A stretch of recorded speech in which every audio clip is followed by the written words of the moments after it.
Hello, and welcome to a brief presentation of Commurban, our contribution to the COVID-19 crisis. One of the consequences of the lockdown is unemployment and the need for expense reduction.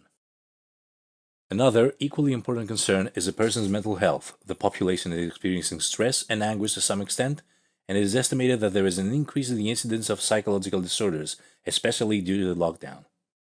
One solution comes in the form of urban farming, which is a domain that can offer a powerful response to the effects of COVID-19 on the economy and social depression. Additionally, it can help create a sense of community work that can foster cooperation and sharing of knowledge.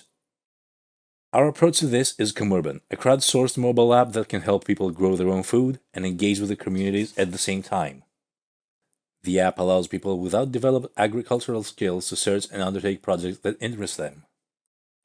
Additionally, a project can be a larger initiative that fosters collaboration between members of the same neighborhood or community, aiming to accomplish more together and fight the mental strain caused by the lockdown.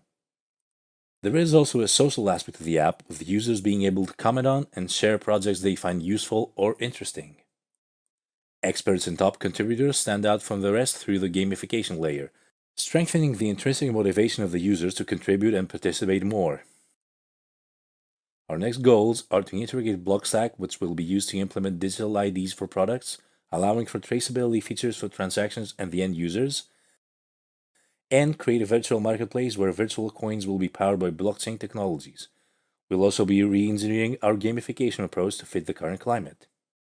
We want to keep the application free and open, as its success relies a lot on the number of projects it will offer to the users.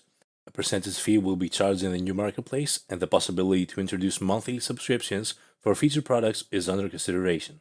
This monetization won't be for profit, but to cover hosting and support costs. Thank you for your attention.